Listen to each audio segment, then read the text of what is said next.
কেবিনে প্রবেশ করতেই ডাক্তার দেখতে পেল একটা ছেলেকে জোর জবরদস্তি করে হাত পা বেঁধে রাখার চেষ্টা করছে, কিন্তু ছেলেটা কোনোভাবেই তার হাত পা বাঁধতে দিচ্ছে না। ডাক্তারকে দেখে ছেলেটা শান্ত হয়ে গেল। ম্যাম, আপনি এসেছেন? এই দেখেন, আপনাকে একটা রুগীর কথা বলেছিলাম, এইটাই সেই রুগী। পুরো হাসপাতাল মাতিয়ে তুলেছে, এর সাথে কেউ পেরে ওঠে না। একবার সুযোগ পেলেই এক দৌড়ে বাইরে চলে যায়। আচ্ছা, আমি দেখছি উনি এমন করেন কেন। আপনারা সবাই একটু বাইরে যান তো, আমি ওনার সাথে একা কথা বলতে চাই। দেখি উনি আমাকে কিছু বলে নাকি। আর রুগীর মা বাবা কে? জি ডাক্তার, আমি রুগীর মা আর ইনি হচ্ছেন রুগীর বাবা। আমরা অনেক জায়গায় চিকিৎসা করিয়েছি, কিন্তু কোনো ভালো লক্ষণ দেখতে পাই নাই। একজনের মুখে শুনেছি আপনার নাম, তাই এইখানে নিয়ে এসেছি। আপনি প্লিজ আমার ছেলেটাকে ভালো করে দেন, যত টাকা লাগে আমরা দিব। আমাদের ছেলেকে আগের মতো দেখতে চাই। আচ্ছা, আমি দেখছি ওনার কি হয়েছে। আপনারা সবাই এখন বাইরে যান। নার্স, আপনিও বাইরে যান, আমি ওনার সাথে কথা বলবো। সবাই বাইরে চলে গেল।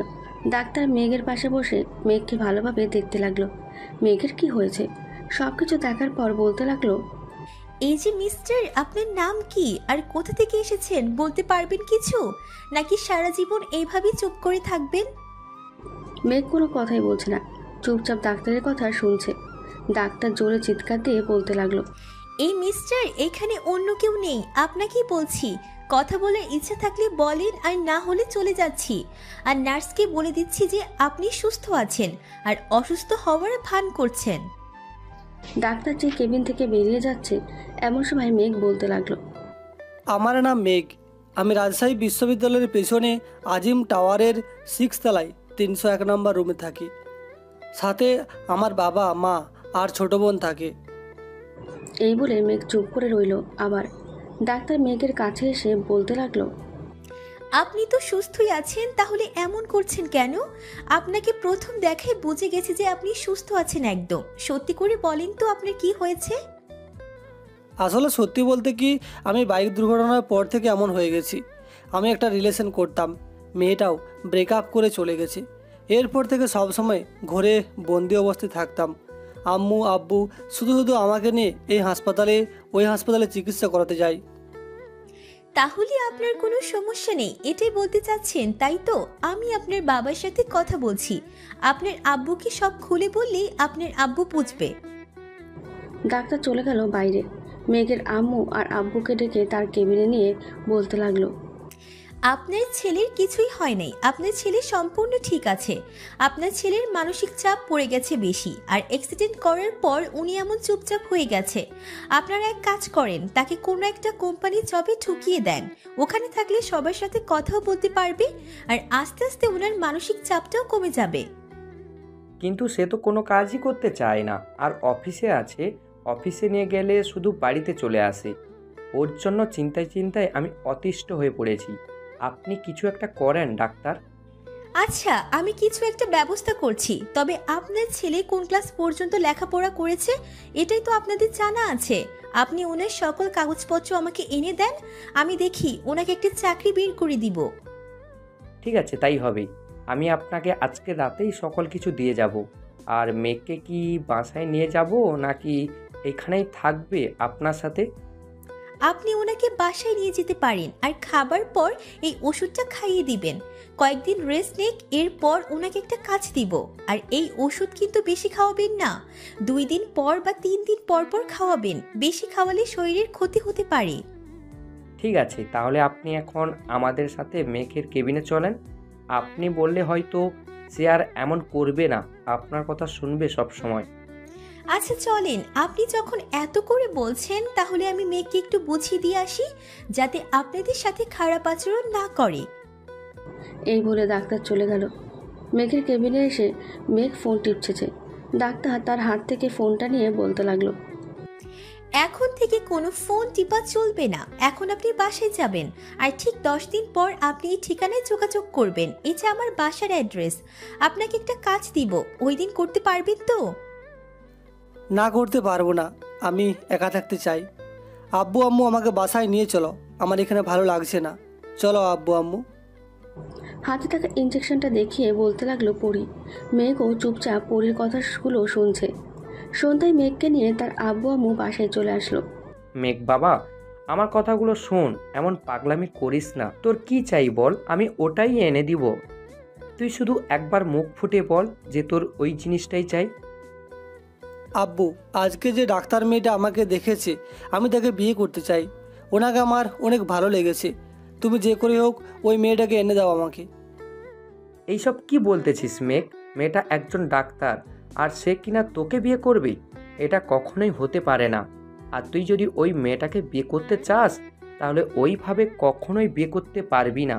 আগে নিজের পায়ে দাঁড়া, এরপর মেয়েটাকে গিয়ে তোর ভালোবাসার কথা বলবি।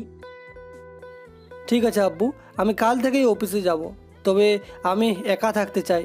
প্রয়োজন ছাড়া আমাকে যাতে কেউ বিরক্তি না করে, এটা সবাইকে বলে দেবে। ঠিক আছে মেঘ, খাবারগুলো খেয়ে ঘুমিয়ে যা, সকালে তোকে ডেকে দিব আমি। আর এই নে তোর ফোন। একটা অচেনা নাম্বার থেকে ফোন এসেছিল, রিসিভ করে নেয়। মেঘ তার ফোনটা হাতে নিয়ে দেখে অচেনা নাম্বার থেকে ফোন এসেছে। তবে এটা মেঘের অনেক চেনা পরিচিত নাম্বার। মেঘ কিছু না বলে সোজা তার রুমে এসে শুয়ে পড়ল। এমন সময় আবারও তার ফোনটা বেজে উঠল।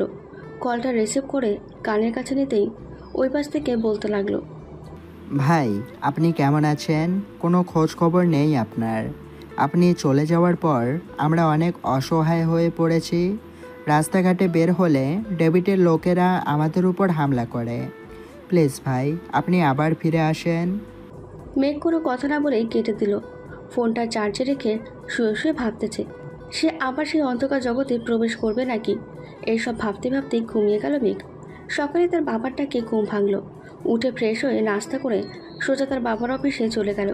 কেবিনে বসতেই ম্যানেজার আসলো মেঘের কেবিনের সামনে। স্যার, আসতে পারি? অফিসে আসতে না আসতেই আপনি চলে এসেছেন? বলেন কি করতে হবে, আমাকে করে দিতেছি। আর একটা কথা কান খুলে মনে রাখবেন, আমি না ডাকার আগে আপনি কখনোই আসবেন না আমার কেবিনের ভিতরে। আর কেবিনের ভিতরে আসার আগে দরজার ওই পাশ থেকে আমাকে ডাক দিয়ে বলবে। ঠিক আছে স্যার। আর সরি স্যার, না বলে ঢোকার জন্য। এই নেন, এই ফাইলটাগুলোতে সাইন করে দেন। আর বিজয় কোম্পানির সাথে আমাদের একটা ডিল আছে, ওইটা কি আপনি ফাইনাল করবেন নাকি আমরা গিয়ে করে আসব? আমি নিজেই যাব। কখন ডিল ফাইনাল করবে আমাকে একটু জানিয়ে দিয়ে। আর বিজয় কোম্পানির এমডিকে বলেন আমার সাথে যোগাযোগ করতে।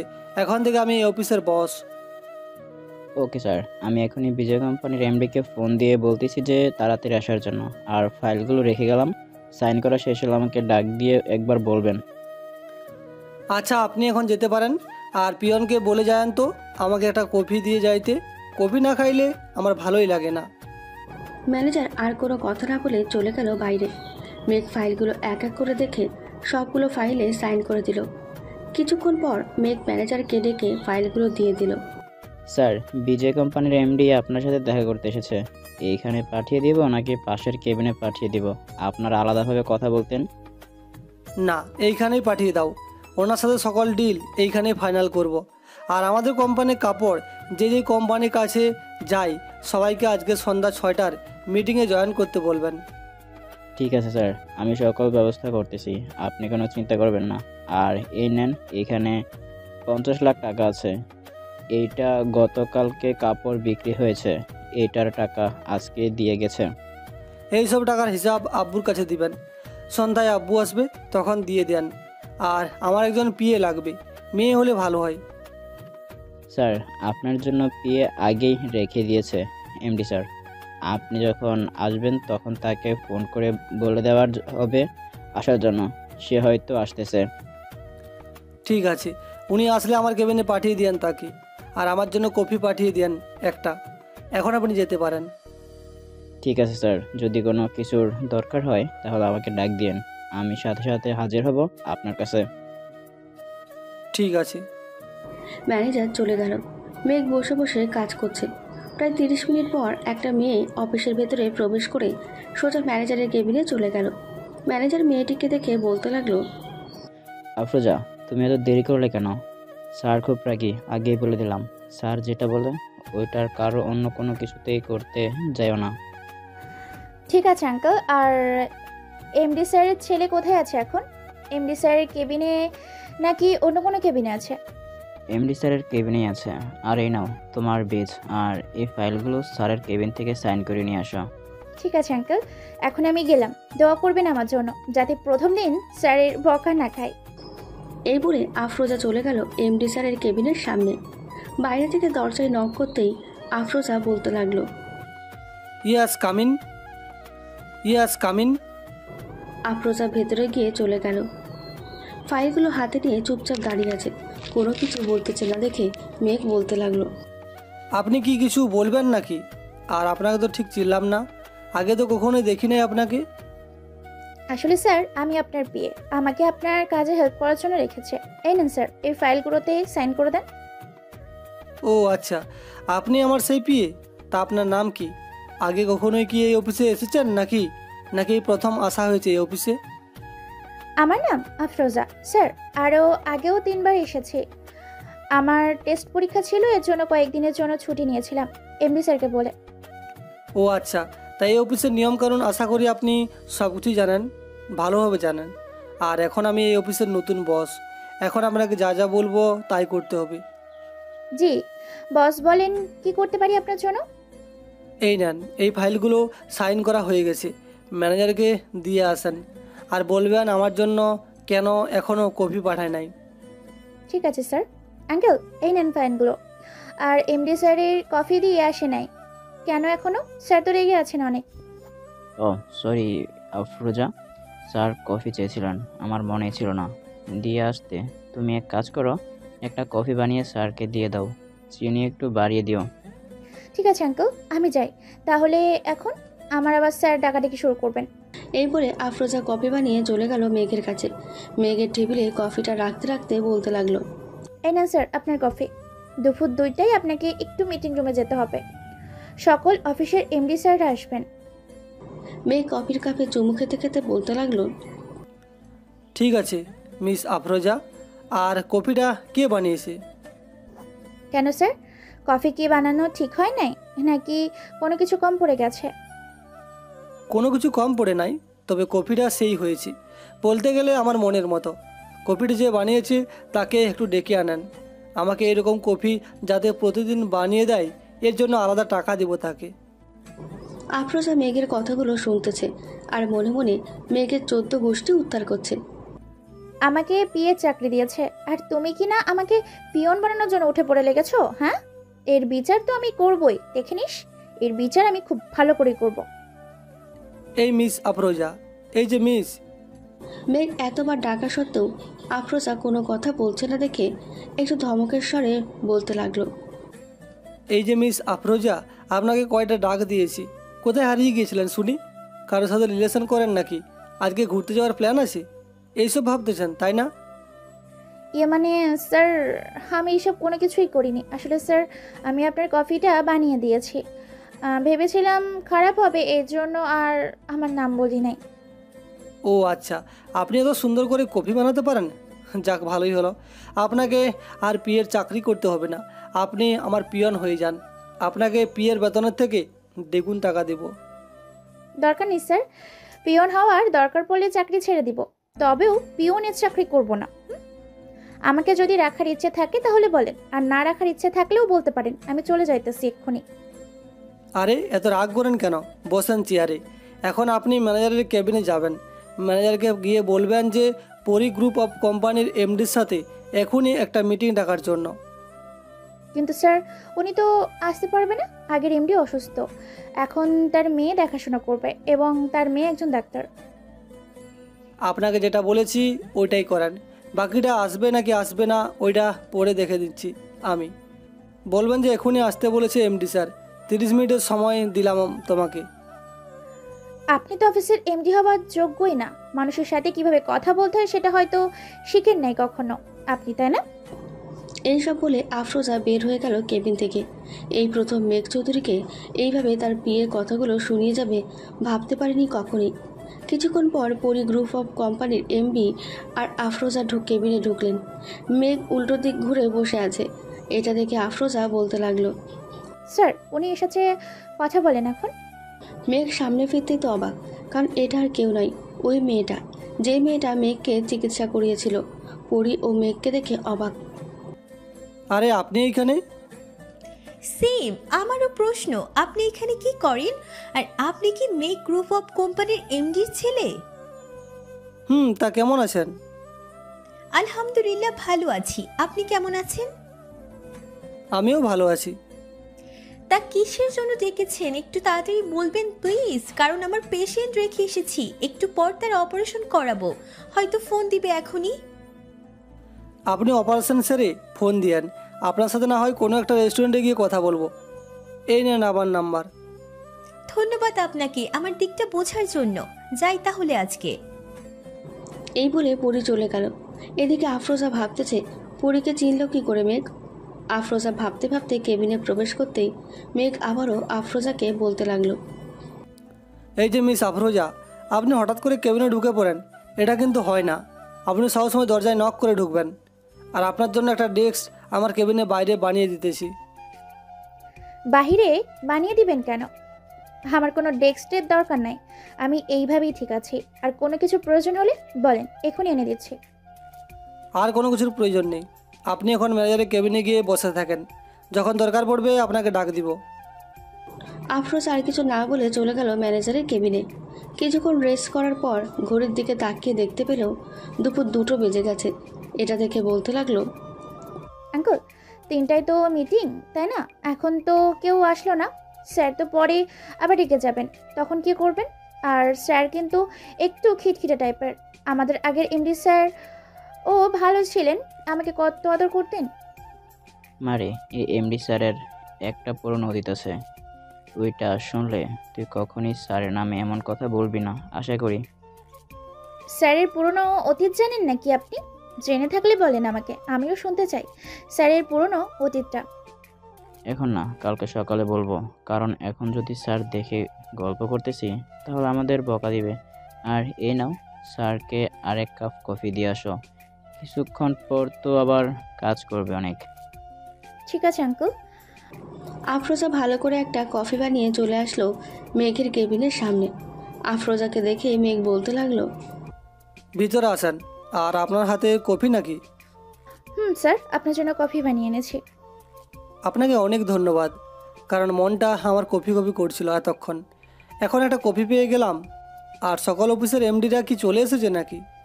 না স্যার, আসছে কিছুক্ষণের মধ্যে, সবাই চলে আসবে। আমি যাই তাহলে এখন, যদি প্রয়োজন হয় ডাক দিন। ঠিক আছে, যান তাহলে। আফরোজা আবারও চলে গেল ম্যানেজারের কেবিনে। ম্যানেজার আর আফরোজা বসে বসে গল্প করছে। এমন সময় সকল অফিসের এমডিরা ম্যানেজারের কেবিনের সামনে এসে দাঁড়ালো। সবাইকে দেখে ম্যানেজার বলতে লাগলো, আপনারা সবাই আমার সাথে আসেন, আপনাদের সাথে আমাদের অফিসের নতুন বস কি জন্য গুরুত্বপূর্ণ আলোচনা করবে, এর জন্য ডাকা হয়েছে সকলকে। হুট করে ডাকাটা ঠিক হয় নাই, কারণ সবার তো কাজ থাকে, তাই না? আমাদের কাজ রেখে এসেছি এখানে, আপনার বসকে ডাক দেন, বলেন তাড়াতাড়ি আসার জন্য। এটা বলতেই মেঘ কেবিনে প্রবেশ করতে করতে বলতে লাগলো, আপনি চাইলে চলে যেতে পারেন, আর আপনাকে আমাদের অফিস থেকে কোনো কিছু দেওয়া হবে না।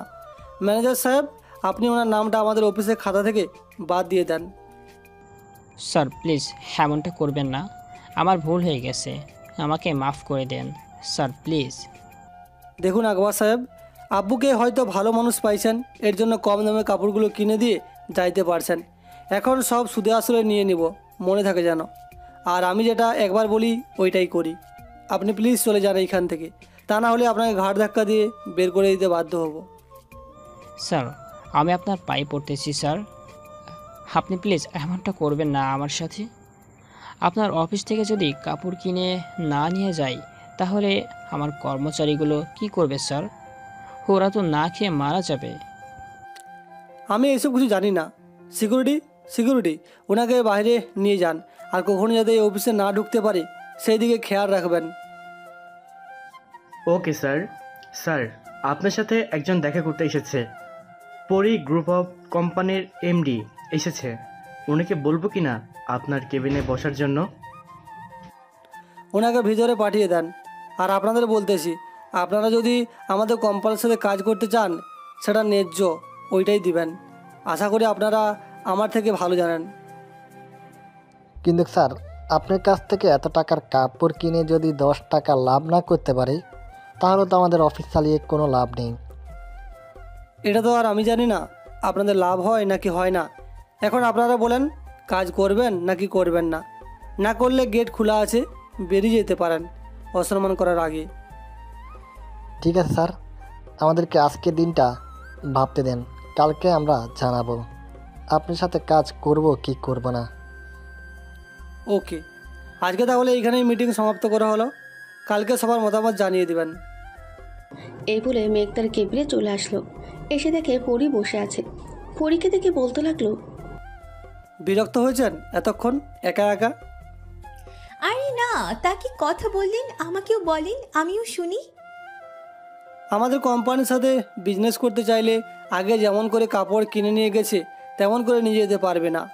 আমি যেমন করে বলি ওইভাবে নিয়ে যেতে হবে, আর না নিয়ে যাইলে আমাদের অফিস থেকে তাকে বাদ করে দেওয়া হবে। আপনার কথার আগা মাথা আমি কিছুই বুঝতে পারছি না। কিভাবে কাজ করতে হবে আমাকে বলেন।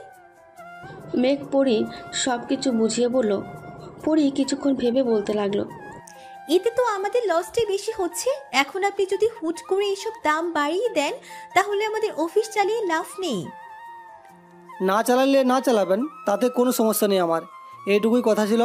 আপনি চাইলে এখন আসতে পারেন, আর আপনার মতামতটাও জানিয়ে দিয়েন। ওকে, আমার মতামতটা কালকে পেয়ে যাবেন। পরি চলে গেল। এদিকে ম্যানেজার মাথায় হাত দিয়ে টেবিলে বসে পড়লেন, কারণ মেঘের এই রকম করাতে তাদের কাস্টমার সব চলে যাচ্ছে। ম্যানেজার মেঘের কেবিনে এসে বলতে লাগলো, স্যার আপনি প্লিজ এসব বন্ধ করেন। আপনার জন্য এই দেখেন সকল মানুষ আমাদের কোম্পানি থেকে চলে যাইতেছে। এইভাবে চলতে থাকলে আমরা পথের ফকির হয়ে যাব কয়েকদিনেই। ম্যানেজার সাহেব, আপনি কোনো চিন্তা করবেন না। ওরা দেখবেন দ্বিগুণ টাকা দিয়ে আমাদের কাপড় কিনে নিয়ে যাবে। আপনি শুধু দেখতে থাকেন সামনে কি হয়। আর এখন আমি বাসায় চলে যাচ্ছি, কালকে আবারও আসবো। এই বলে মেঘ বাসার উদ্দেশ্যে রওনা দিল। কিছুক্ষণের মধ্যে চলে আসলো বাসায়। কলিং বেল দিতেই তার আম্মু এসে দরজা খুলে দিল। মেঘকে দেখে তার আম্মু বলতে লাগলো, কি রে মেঘ, অফিসে গিয়েছিস, একদিনও হয় নাই। অফিসের কত কোটি টাকা লস করেছিস জানিস? তোর আব্বু শুনলে তো হার্ট অ্যাটাক করবে। আম্মু, তুমি কোনো চিন্তা করো না। আমাকে 1 মাস সময় দাও, দেখবে সব কিছু আগের চেয়ে দ্বিগুণ দামে বিক্রি করব। আমাদের যারা ঠকাইছে তাদের উচিত শিক্ষা দিয়ে দেব। তোর যা ইচ্ছা কর, কিন্তু মেঘ, এইসব যাতে তোর বাবা কোনোভাবেই না জানে, সেই দিকটা খেয়াল রাখিস। তোর বাবা কিন্তু হার্টের রোগী। আমাকে আর জানাতে হবে না, আমি জেনে গেছি আগেই। আমি জানতাম তোমার ছেলে এমন একটা কাজ করবে। আজকে 200 কোটি টাকার একটা ডিল ছিল, পুরো ডিলটাই মাটি করে দিল। আব্বু, আমাকে 1 মাসের সময় দাও। এই 1 মাসে আমি তোমারে 600 কোটি টাকা এনে দেব। আর যদি না দিতে পারি তাহলে আমি নিজেই ইনকাম করে যত টাকা গেছে সকল টাকা পরিশোধ করে দেব। ঠিক আছে, তোকে সময় দিলাম 1 মাস, দেখি তুই কি করতে পারিস। আর যদি আমাকে না এনে দিতে পারিস, আমার থেকে খারাপ আর কেউ হবে না বলে দিলাম।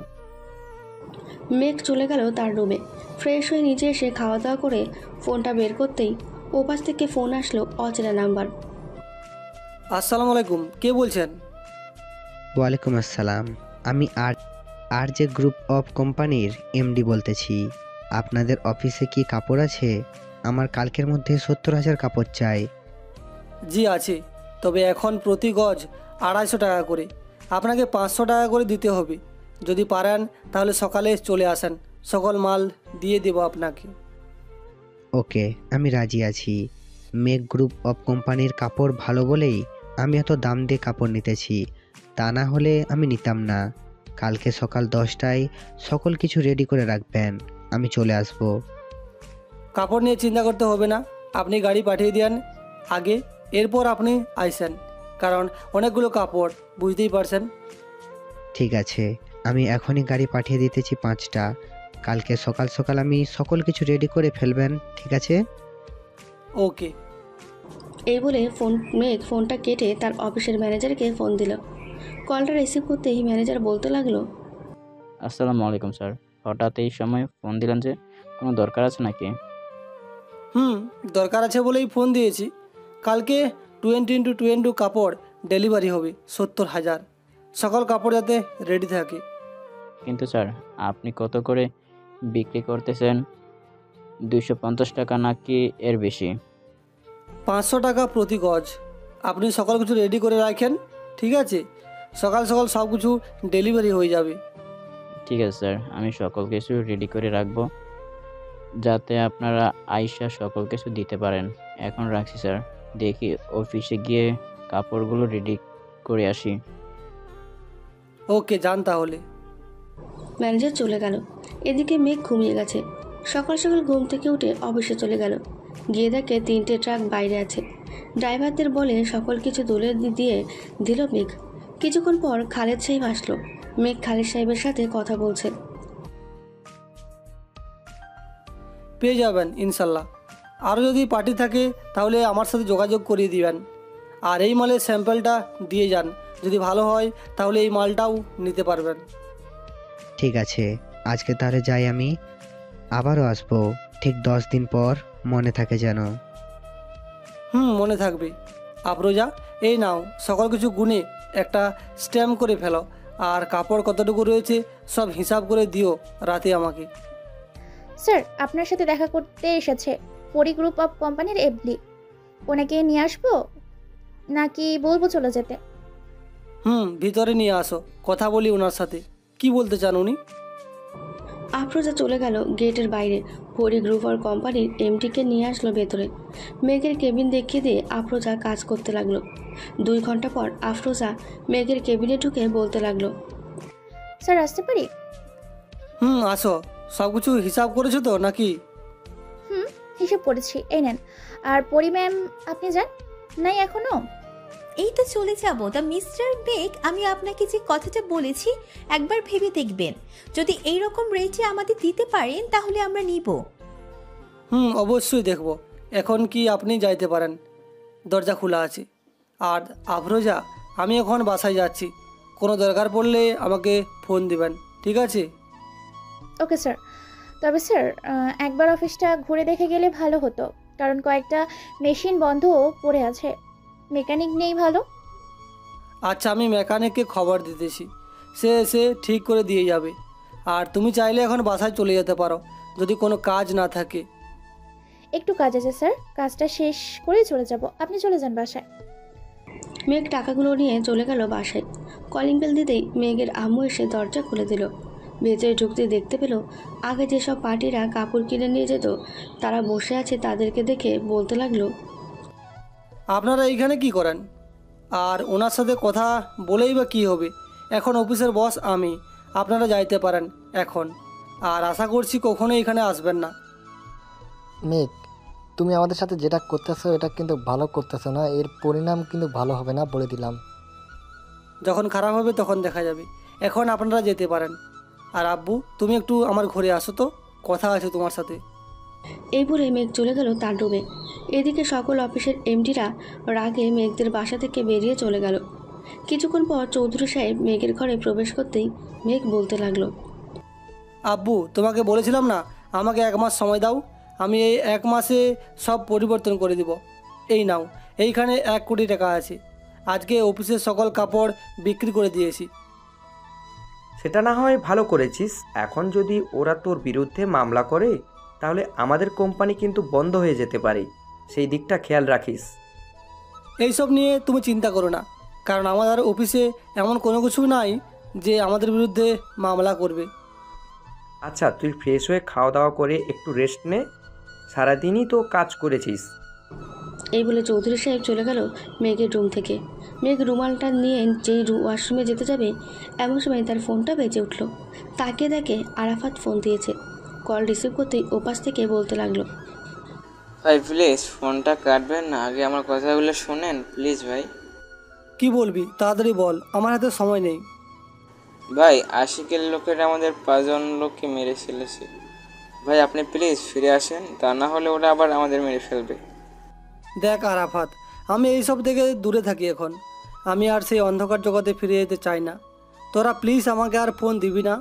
যদি ফোন দিস তাহলে আমি নিজেই কিন্তু নাম্বার পরিবর্তন করে ফেলবো। ভাই, নির্দোষ লোকদের মারতেছে আর আপনি এমন হয়ে গেলেন কি করে? যেখানে অন্যায় হতো সেইখানে চলে যাইতেন, আর আজকে আপনাদের লোকের বিপদ, আপনি কিছুই করতেছেন না। এইসব বলে যাচ্ছে, অন্যদিকে মেঘ ফোনটা কেটে ওয়াশরুমে গিয়ে শাওয়ারটা ছেড়ে ভিজতেছে আর ভাবছে আরাফাত এসব কি বলল? 1 ঘন্টা পর ওয়াশরুম থেকে বের হয়ে মেঘ নিজে এসে খাবার খেয়ে নিল। খাবার খাওয়া শেষ করে টিভিটা চালু করতেই প্রথমে তার সামনে খবরের চ্যানেলটা আসলো। ওইখানে বলতেছে, বিখ্যাত জেকে মাফিয়া কিং এর 5 জন লোকদের মেরে মেন রোডে টাঙিয়ে রেখে গেছে এসআর গ্যাংস্টার এর লোকেরা। এইখানে কথা হচ্ছে জেকে মাফিয়া কিংসে এখন সে কি আর মাফিয়া জগতে আসবে না? এইসব বলতেছে টিভিতে। মেঘ টিভিটা বন্ধ করে তার রুমে চলে গেল। আজকে মেঘের খুব কান্না পাচ্ছে, কিন্তু কেন সেটা মেঘ নিজেও বলতে পারছে না। কান্না করতে করতে ঘুমিয়ে গেল। সন্ধ্যায় ফোন কল এর শব্দে মেঘের ঘুম ভেঙে গেল। ফোনের স্ক্রিনে তাকিয়ে দেখে যে আফরোজা ফোন দিয়েছে। কলটা রিসিভ করতেই ওপাশ থেকে বলতে লাগলো, স্যার আপনি কোথায় আছেন? একটু অফিসে আসতে পারবেন? একটা জরুরি কাজ ছিল। আচ্ছা আমি আসছি কিছুক্ষণের ভিতরে। ম্যানেজার থাকলে ওনাকে বলেন যে হিসাবটা করে রাখতে, আমি এসে দেখব কেমন কি চলছে।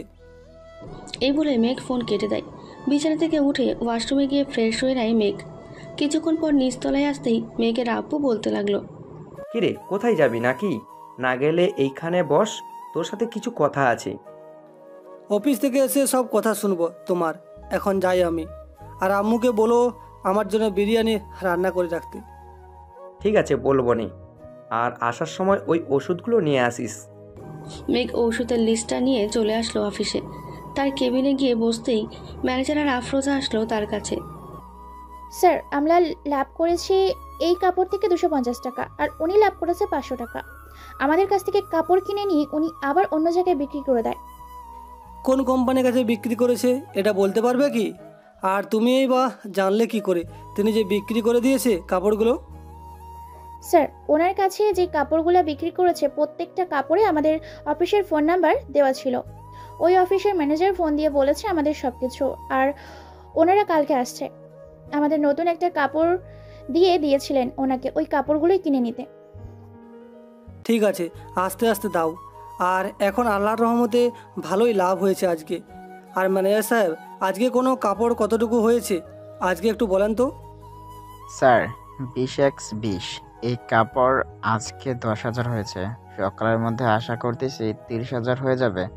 আর 20x10 এই কাপড়টা এখনও আমাদের স্টকে 40,000। আজকে এটা হয়েছে 11,000। এই নেন সকল কাজের হিসেব। আচ্ছা হতে থাকুক। আর আফরোজা ওনারা কালকে কয়টায় আসবে তোমাকে কিছু বলেছে নাকি? যদি না বলে থাকে তাহলে তাদের বলে দাও যে 10টা বা 11টার মধ্যে আসতে। স্যার আমি বলে দিয়েছি ওরা 10টায় চলে আসবে। স্যার কালকে আমি আসতে পারবো না, আমার কালকে ছুটি লাগবে। হঠাৎ ছুটি চাইতেছো? আজকেই তো জয়েন করেছো আর কালকেই ছুটি চাইতেছো? ঠিক আছে যাও দিলাম ছুটি, তবে এই মাসের মধ্যে আর কোনো ছুটি পাবে না, এই বলে রাখলাম। ঠিক আছে স্যার, আপনি যেটা বলবেন সেটাই হবে। এই মাসে আর ছুটি নিব না, এখন তো কোনো কাজ নেই, এখন আমি বাসায় চলে যাই। ঠিক আছে চলে যাও। ম্যানেজার সাহেব এই টাকাটা সকল শ্রমিকদের মাঝে ভাগ করে দেন আর বলে দিবেন এটা তার খুশির জন্য দিয়েছে। ঠিক আছে স্যার তাই হবে। এখন তাহলে যাই আমি, আর আপনি বাসায় চলে যান, এখন আর কোনো কাজ নেই। মেঘ চলে গেল বাইরে। গাড়িটা নিয়ে সোজা ফার্মেসির দিকে রওনা দিল। কিছুক্ষণের মধ্যে ফার্মেসির সামনে চলে আসলো মেঘ। ওষুধগুলো নিয়ে সোজা বাসায় চলে গেল মেঘ। এই নাও আব্বু তোমার ওষুধ। আর আম্মু আমার জন্য বিরিয়ানি রান্না করেছো নাকি? রান্না করেছি, যা ফ্রেশ হয়ে আয়, খাবার রেডি করতেছি ততক্ষণে। মেঘ চলে গেল তার রুমে। ফ্রেশ হয়ে বিছানায় বসতেই তার ফোনটা বেজে উঠল। তাকিয়ে দেখে অচেনা নাম্বার থেকে ফোন এসেছে। রিসিভ করতেই ওপাশ থেকে বলতে লাগলো, মিস্টার মেঘ চৌধুরী, সামনে আপনার উপর খুব বিপদ আসতে চলেছে, আগেই বলে দিলাম। নিজের খেয়াল রাখবেন, সুস্থ থাকবেন, বাই। এই বলে ফোনটা কেটে দিল। ওই পাশ থেকে এদিকে মেঘ বারবার হ্যালো হ্যালো বলেই যাচ্ছে। যখন কেউ আর কথা বলতেছে না তখন মেঘ ফোনটা কানের কাছে নিয়ে দেখে কলটা কেটে গেছে। সেই আগেই মেঘ চিন্তা করতে লাগলো এটা কে হতে পারে, আর আমার ওপর বিপদ এটা সে জানলো কী করে। এইসব ভাবতে ভাবতে নিচে নেমে আসলো মেঘ। খাবার টেবিলে বসতেই মেঘের আব্বু বলতে লাগলো, কিরে তোকে দেখে চিন্তিত দেখাচ্ছে কেন? কোনো কিছু নিয়ে কি টেনশনে আছিস নাকি? টেনশনে কিচ্ছু নেই, আমাদের মাঝে শেয়ার করতে পারিস, আমরা তো তোর বাবা মাই। আসলে আব্বু হঠাৎ একটা ফোন আসলো, ওই পাশ থেকে বলেছে আমি যাতে সাবধানে থাকি, সামনে আমার বিপদ আসতে পারে, এই সব বলতেছে। যখন ওর পরিচয় জিজ্ঞেস করতে যাব তখনই ফোনটা কেটে দিয়েছে। আরে এইসব নিয়ে টেনশন করার কিচ্ছু নেই। মাঝে মধ্যে আমাকেও নানান মানুষ ফোন দিয়ে বলে যে আমার বিপদ আছে, কিন্তু আজ পর্যন্ত আমার কোনো বিপদ হয় নাই। ইনশাআল্লাহ সামনেও হবে না আশা করতেছি। আব্বুর সাথে কথা বলতে বলতে খাবারগুলো খেয়ে নিলাম। খেতে খেতে রাত 11টা বেজে গেছে। কিছুক্ষণ আব্বুর সাথে টিভি দেখতে দেখতে ব্যবসায়িক কিছু কথা বলে চলে আসলাম রুমে। রুমে এসে দেখি ফোনটা বাজতেছে। রিসিভ করতেই ওই পাশ থেকে বলতে লাগলো, স্যার ওনারা কালকে সকাল 9টায় আপনার অফিসের সামনে থাকবে, আপনি একটু তাড়াতাড়ি চলে যাবেন। ওনারা বিদেশ থেকে আজকে রাতে ঢাকা 5 স্টার রেস্টুরেন্টে উঠেছে। এইসব নিয়ে তোমাকে চিন্তা করতে হবে না, আমি নিজেরটা নিজে দেখে নেব। কালকে সকাল সকাল ওইখানে চলে যাব, এখন তুমি ঘুমাও। এই বলে মেঘ ফোনটা কেটে দিল। বিছানায় শুয়ে শুয়ে আগের দিনগুলোর কথা ভাবছে। কোথায় সে ছিল ঢাকা শহরের বিখ্যাত মাফিয়া কিং, আর এখন সে একজন বিজনেসম্যান। এসব ভাবতে ভাবতে ঘুমিয়ে গেল মেঘ। সকালে ঘুম ভাঙলো তার আম্মুর ডাকে। উঠে ফ্রেশ হয়ে খাওয়া দাওয়া করে সোজা অফিসে চলে গেল। কিছুক্ষণ পর তার সেই পার্টির লোকগুলো আসলো। এই তো ভালো আছি, আপনি কেমন আছেন? আলহামদুলিল্লাহ ভালো আছি। তা তুমি এত বড় একজন বিজনেসম্যান, আমাকে একবারও জানালে না? অন্য জায়গায় থেকে আমি দ্বিগুণ দাম দিয়ে কাপড় কিনে নিয়ে যাই। আপনার সাথে তো আমার পরিচয় ছিল না, এর জন্য জানতে পারি নাই। এখন জানতে পারবেন। তা বলেন কি খাবেন? কিছু খাবো না, খাবার খেয়েই তোমার অফিসে ঢুকলাম। তোমার অফিসের ম্যানেজার বলেছিল খাবার এনে দেবে, কিন্তু আমরা তাকে মানা করে দিই, তাই আর খাবার এনে দেয়নি। আচ্ছা, খাবার যখন খেয়ে এসেছেন চলেন আগে অফিসটা ঘুরে দেখি, এরপর না হয় কাপড়গুলো দেখেন কেমন। চলো। আর কাপড় দেখতে হবে না, তোমাদের কোম্পানির কাপড় আমি আরও আগেই নিয়েছি, তখনও ভালো ছিল। এখন তো আশা করতেছি আরও ভালো হবে। ঠিক আছে, কাপড়গুলো দিয়ে দিলাম। দেখতে দেখতে একটি মাস কেটে গেল। এই একটি মাসে মেঘ তার বাবার অফিস থেকে উন্নত করেছে। রাত প্রায় 3টে, নিরিবিলি রাস্তার সাথে বৃষ্টিও পড়ছে। মেঘ একাই গাড়ি চালিয়ে যাচ্ছে, সাথে কেউ নেই। এমন সময় দেখতে পেল কারো রক্তাক্ত লাশ পড়ে আছে। মেঘ গাড়িটা থামিয়ে লোকটার কাছে গিয়ে সোজা করতেই লোকটা মেঘের মাথায় দিল জোরে বাড়ি। মেঘ ছিটকে কিছুটা দূরে গিয়ে পড়ল। লোকটা নিচ থেকে উঠে বলতে লাগলো, কি রে, আমাদের কাছে কাপড় বিক্রি না করে তুই এখন অনেক দামে কাপড় বিক্রি করতেছিস, তাই না? আজকে তোকে এখানে মেরে পুঁতে রেখে যাব, দেখি তোর কোন পাপ এসে তোকে খুঁজে নিয়ে যায়। আজমল, তোকে আমি দেখে নিব। যদি আমি বেঁচে থাকি তাহলে মনে রাখিস আজকের দিনে কথাটা, ঠিক এই জায়গায় এনেই তোকে মারবো। এটা বলতেই আজমল তার হাতে রডটা দিয়ে মেঘের মুখ বরাবর দিল জোরে একটা বাড়ি। মুখ সামলাতে না পেরে নিচে পড়ে যায়। সারা মুখ থেকে রক্ত পড়ছে। এদিকে মেঘের কোনো জ্ঞান নেই, অজ্ঞান হয়ে পড়ে আছে। আজমল মেঘের কাছে এসে মেঘকে ধাক্কা দিয়ে বলতে লাগলো, চিড়ে কুত্তার বাচ্চা, ওঠ, আরো লাভ করবি না? আজকের পর তুই বেঁচে থাকলে তো লাভ করবি। মেঘের কোনো সারা শব্দ না পেয়ে আজমল সাহেব মেঘকে ঘুরিয়ে তার পালস চেক করতে দেখতে লাগলো। মেঘের রক্ত চলাচল বন্ধ হয়ে গেছে। এটা দেখে আজমল বলতে লাগলো, শালা তুই বাড়ি খেয়ে তুই মরে গেছিস, তাহলে তোর পাপ তো একবারই খেয়ে মারা যাবে। এসব বলতেছে আর হাসতেছে। কিছুক্ষণ পর রাস্তার পাশে জঙ্গলের ভেতরে মেঘকে পুঁতে রেখে তারা গাড়ি করে চলে গেল 3 রাস্তার মোড়ে। চারিদিকে তাকিয়ে দেখতে লাগলো কোনো মানুষ আছে কিনা। এটা থেকে আজমল সাহেব চুপি চুপি গাড়ি থেকে নেমে হাঁটা শুরু করলো। কিছুক্ষণের মধ্যে আজমল সাহেব তার বাসায় চলে গেলেন। সকাল 10টা, টিভিতে খবর দেখতেছে চৌধুরী সাহেব। হঠাৎ চিৎকার করে উঠল এটা দেখে। মেঘের আম্মু তাড়াতাড়ি তার কাছে এসে জিজ্ঞেস করতে লাগলো, কি হয়েছে মেঘের আব্বু, এভাবে চিৎকার করে উঠলেন কেন? মেঘের আব্বু ইশারা করে মেঘের আম্মুকে দেখিয়ে দিল টিভিটা। খবরটা শুনতেই মেঘের আম্মু সাথে সাথে অজ্ঞান হয়ে মাটিতে পড়ে গেল। চলুন শুনে আসি খবরে কি বলছে। আজকের তাজা খবর হচ্ছে, কে বা কারা মেঘ গ্রুপ অফ কোম্পানির এমডির ছেলে মেঘ চৌধুরীকে মেরে ফেলেছে। শহর থেকে কিছুটা দূরে জঙ্গলের পাশে মেঘ চৌধুরীকে মেরে আগুন দিয়ে পুড়িয়ে ফেলছে। আপনারা দেখছেন চ্যানেল 24। আরও কিছু তথ্য পেতে আমাদের সাথেই থাকুন। ধন্যবাদ। দেখতে দেখতে কেটে গেল প্রায় 5 ঘন্টা। মেঘের আব্বু আর আম্মু বসে আছে পুলিশ স্টেশনে। কিছুক্ষণ পর মেঘের লাশ আসলো। পুরো বডি পুড়ে ছাড়খাড় হয়ে গেছে। মেঘকে চেনাই যাচ্ছে না। মেঘকে দেখে তার আব্বু আম্মু হাউ হাউ করে কান্না করতে লাগলো। সন্ধ্যায় মেঘকে কবর দিয়ে মেঘের আব্বু পাশে চলে আসলো। কেটে গেল 1 মাস। চৌধুরী সাহেব সকালে নাস্তা করে টিভি দেখতেছে।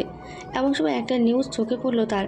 নিউজটি ছিল এমন, মেঘ চৌধুরীর মৃত্যু হয়েছে আজকে 1 মাসের উপরে হয়েছে। পুলিশরা কেন তদন্ত করছে না? আমরা এসআই সিরাজের কাছে জানতে চাই তারা কেন তদন্ত করছে না। দেখুন, আমরা কোনো তদন্ত করছি না, এটা আপনারা পড়ে জানতে পারবেন। দীর্ঘ 1 মাস যখন অপেক্ষা করতে পেরেছেন, নিশ্চয়ই আরও 1 মাস অপেক্ষা করতে পারবেন। আশা করতেছি এই 1 মাসের মধ্যে আপনারা সকলে উত্তর পেয়ে যাবেন। তবে হ্যাঁ, একটা কথা বলে রাখি, মেঘকে যারা মেরেছে তার অবস্থা খুব ভয়ানক হবে। মেঘ এখনও মারা যায় নাই। এটা শুনে সকলে অবাক হয়ে গেল। সাংবাদিক ভাইরা জিজ্ঞাসা করতে লাগলো, স্যার আপনি কি বলতেছেন এসব? মেঘ চৌধুরী মারা গেছে 1 মাস হয়ে গেছে। ডাক্তার মেঘের ডিএনএ আর লাশের ডিএনএ চেক করে দেখছে এটা মেঘ চৌধুরীর লাশ। আর এখন আপনি বলছেন যে মেঘ চৌধুরী মারা যায় নাই? এটা কখনোই সম্ভব না। মেঘ যখন ফিরে আসবে তখন আপনারা নিজেরাই দেখতে পাবেন। এখন আমাদেরকে কাজ করতে দেন, আর আপনারা কেউ বিরক্ত করবেন না প্লিজ। এসআই যেটা বলছে সেটা কি সত্য হতে চলছে নাকি এই সব গুজব ছড়াচ্ছে? সকল কিছুর তথ্য জানতে আমাদের সাথেই থাকবেন। আবারও দেখা হবে নতুন কোনো তথ্য নিয়ে। ধন্যবাদ। চৌধুরী সাহেব তার গাড়িটা নিয়ে সোজা চলে আসলেন থানায়। এসআইয়ের কেবিনে বসে আছে। কোনো কিছুই বলতেছে না দেখে এসআই বলতে লাগলো, কিসের জন্য এসেছেন এখানে আপনি? আপনার ছেলের জন্য? আমি আমার ছেলের জন্য এসেছি। আপনি যেটা বলেছেন এটা কি পুরাই সত্যি কথা? এটা কি পুরোটা গুজব আপনার বানানো? মেঘ বেঁচে আছে এটা সত্যি, তবে সে আমেরিকায় আছে। এখন তার ট্রিটমেন্ট চলতেছে। আর কাউকে বলবেন না মেঘ যে আমেরিকায় আছে। আমি আমার ছেলের সাথে দেখা করতে চাই। প্লিজ এসআই, আপনি আমার ছেলের সাথে আমাকে দেখা করিয়ে দেন। গত 1 মাস ধরে আমার ছেলেকে দেখি না।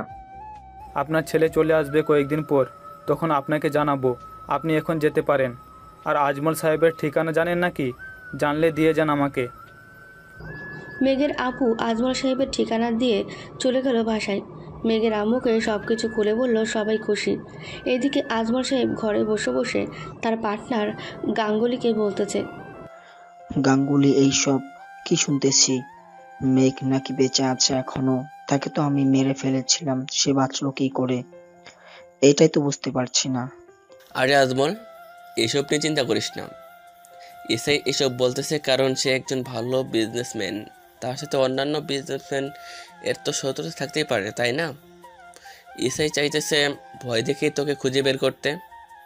তা না হয় বুঝলাম, তবে এসআই এর কথা যদি সত্যি হয় তখন আমার কি হবে?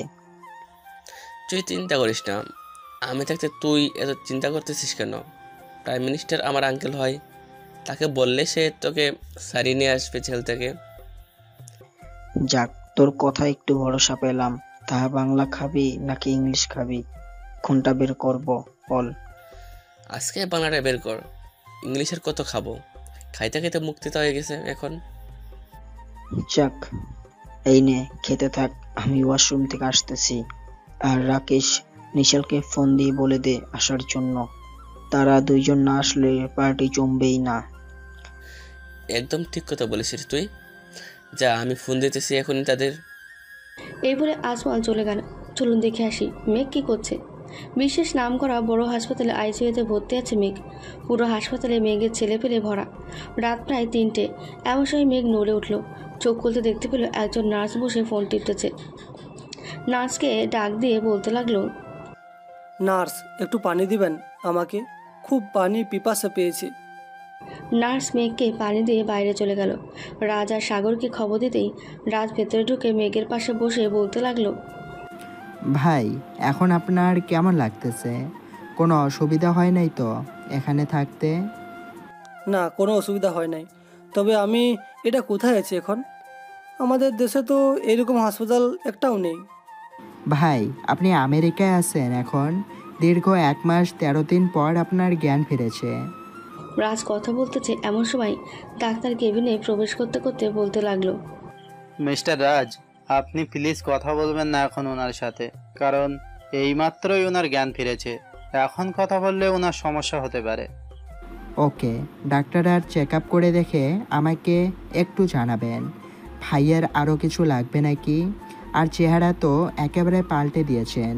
ভাই কি তার আগের রূপ কখনোই ফিরে পাবে না? মিস্টার রাজ, আপনি তো দেখেছেন আপনার ভাইয়ের মুখটা। তখন যদি প্লাস্টিক সার্জারি না করতাম তাহলে হয়তো সে সুস্থ হতে পারতো না। আর ওনার আগের রূপ ফিরিয়ে আনা যাবে, তবে ওনার জন্য এটা মৃত্যুর ঝুঁকিপূর্ণ হতে পারে। এখন আপনি চিন্তা করে দেখেন কি করবেন। আচ্ছা ভাই, এর সাথে কথা বলে দেখি। এখন আপনি চেক আপ করে একটু জানান আমাকে কবে এইখান থেকে নিয়ে যেতে পারবো। ওকে, আপনি একটু বাইরে গিয়ে বসেন, আমি জানাইতেছি একটু পর। আর এই নেন, ইঞ্জেকশনটা নিয়ে আসেন নিচ থেকে। রাত চলে গেল নিচে। এদিকে ডাক্তার মেঘকে চেক আপ করিয়ে তার এখনকার রূপটা দেখিয়ে দিল। মেঘ এখনকার রূপ দেখে চিনতেই পারছে না। মেঘ ডাক্তারকে উদ্দেশ্য করে বলতে লাগলো, ডাক্তার, আমার এমন অবস্থা করেছেন কেন? আমাকে আগের রূপে ফিরিয়ে দেন প্লিজ। আমি এই রূপ নিয়ে থাকতে পারবো না, প্লিজ ডাক্তার।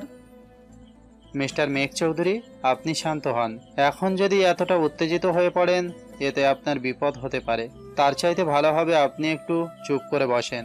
আপনাকে সব কিছু বলবো, সব কিছু দেখাবো। ডাক্তারের কথা শুনে মেঘ চুপ হয়ে বসে রইল। কিছুক্ষণ পর রাজ ইঞ্জেকশনটা এনে দিল ডাক্তারের হাতে। মেঘের শরীরে ইঞ্জেকশন পুশ করতেই মেঘ ঘুমিয়ে গেল। পরের দিন সকালবেলা রাজ বসে আছে মেঘের পাশে। মেঘ রাজকে উদ্দেশ্য করে বলতে লাগলো, আচ্ছা রাজ, আব্বু আম্মু কেমন আছে রে? ওনাদের সাথে একটু কথা বলতে হবে আমার। আজ কতদিন দেখি না আব্বু আম্মুকে। ভাই, সব কিছুই দেখতে পারবেন। আঙ্কেল আন্টি আপনাকে আরও 1 মাস আগেই কবর দিয়ে এসেছে। গতকাল এসআই আঙ্কেলকে সব কিছু খুলে বলেছিল, তখন বিশ্বাস করেছে। আর ডাক্তার আপনার ডিএনএ আর ওই লোকটার ডিএনএ ম্যাচ করে দিয়েছিল। এর জন্য আঙ্কেল আন্টি ভাবছে আপনি ওই সেই লোক। সকল কিছুর ইনফরমেশন বের কর। আমি 1 সপ্তাহের মধ্যেই বাংলাদেশ যেতে চাই। আর এইখানের মাফিয়া কিনকে খবর দে, তাকে বল যে আমি ডেকেছি। আসতেছে, খবর দিয়েছি আরও আগেই। উনি সব কিছু করেছে আপনার জন্য। ওই তো চলে এসেছে। হেই জ্যাকি, কেমন আছো? এই তো আলহামদুলিল্লাহ ভালো আছি। মেঘ, তুমি কেমন আছো এখন? আর সব কিছু ঠিক আছে তো নাকি? রাজ ডাক্তার এসেছিল। হ্যাঁ, সব কিছু ঠিক আছে। ডাক্তারও এসে দেখে গেছে। এখন তোমার কি অবস্থা? আমাকে তো ভুলেই গেলে। আমাকে তো আগের মতো ফোন দাও না। ভাই, আমি আপনাকে প্রতিদিন ফোন দিই। রাজকে জিজ্ঞেস করে দেখেন, তার কাছে প্রতিদিন ফোন দিয়ে জিজ্ঞাসা করেছি আপনি আবার ফিরে আসবেন নাকি মাফিয়া জগতে। রাজ কিছুই বলতে পারে না। আচ্ছা, যাই হোক, এখন কথা হচ্ছে ডাক্তারদের সাথে কথা বলে দেখো তো ওনারা 1 সপ্তাহের মধ্যে আমাকে রিলিজ দিতে পারবে নাকি। আমি সেই আগের রূপে ফিরে যেতে চাই। সবগুলোর হাড্ডি গুড্ডি ভেঙে আমাকে যে জায়গায় মেরেছে ওই জায়গায় পুঁতে রেখে আসবো। ঠিক আছে ভাই, আমি ডাক্তারদের সাথে কথা বলে দেখতেছি। আর এইবার আমিও যাব আপনার সাথে আপনার দেশে। ঠিক আছে, যেতে পারবে, সমস্যা নাই। আগে আমাকে রিলিজ করার ব্যবস্থা করো এইখান থেকে। জেকি চলে গেল ডাক্তারের কেবিনে। ডাক্তারদের সাথে কথা বলে মেঘকে 1 সপ্তাহের মধ্যে রিলিজ করিয়ে জেকির বাসায় নিয়ে আসলো। বিকেল 5টা, সবাই প্লেনের ভিতরে বসে আছে। জেকি, এবার যখন যাচ্ছ বাংলাদেশ থেকে একটা মেয়ে দেখে বিয়ে করিয়ে দিয়ে দেবো নেই তোমাকে, তুমি যদি রাজি থাকো। ভাই, আমার যে কালো চেহারা, এই চেহারায় আবার কেউ করবে আমাকে বিয়ে? হাসালেন ভাই। যাই হোক, যদি কেউ পছন্দ করে তাহলে না হয় বিয়েটা করেই ফেলবো। সবাই কথা বলতে বলতে পার হয়ে গেল 7 ঘন্টা। এদিকে আজমল সাহেব আর গাঙ্গুলি বসে বসে কথা বলতেছে।